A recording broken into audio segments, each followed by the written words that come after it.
Here is a question. The law of multiple proportion illustrated by the two compounds. Okay आपके पास चार option given है, आपको ये बताना है कि इन चारों ऑप्शन में कहां पर लॉ ऑफ मल्टीपल प्रोपोर्शन आपका वैलिड है। तो देखो बेटा, first of all law of multiple proportion क्या होता है आपको ये पता होना चाहिए। तो देखिए लॉ ऑफ मल्टीपल प्रोपोर्शन क्या होता है बेटा।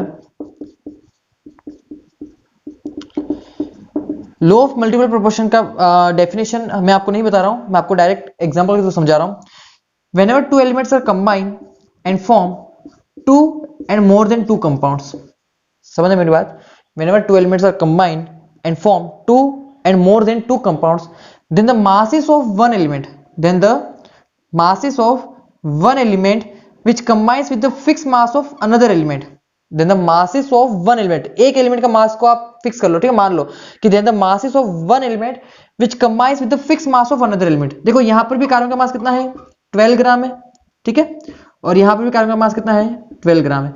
तो ऑक्सीजन का वो मास जो कार्बन के फिक्स मास के साथ कंबाइन हो रहा है वो क्या है, तो यहां पर है 16 ग्राम और यहां पर कितना है 32 ग्राम।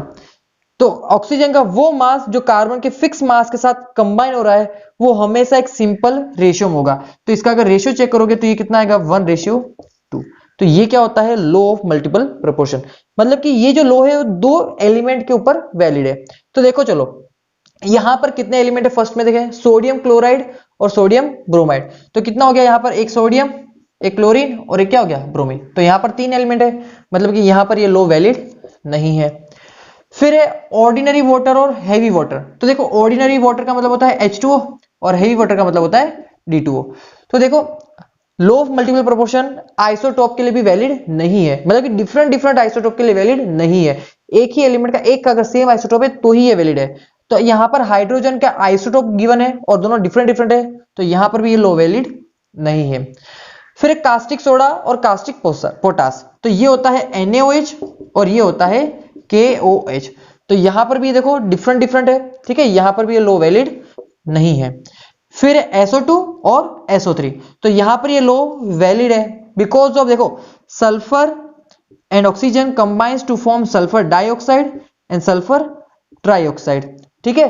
तो then the masses of one element which combines with the fix mass of another element. Oxygen का मास सल्फर के फिक्स मास के साथ कंबाइन है, कितना है 32 ग्राम। ओजोन का मास भी ऑक्सीजन के फिक्स मास के साथ कंबाइन है जो कितना है 32 ग्राम। तो इनका जो मास का रेशियो होगा कितना हो गया 32:48। ये हमेशा क्या होगा एक सिंपल रेशियो में प्रेजेंट होगा। कितना हो जाएगा ये, तो ये हो जाएगा 2:3। कितना हो जाएगा 2:3। तो यहां पर क्या है ऑक्सीजन का वो मास जो कार्बन के फिक्स मास से कंबाइन है वो क्या है एक फिक्स रेशियो में है, एक सिंपल रेशियो में है। तो मतलब कि option number D is your correct option.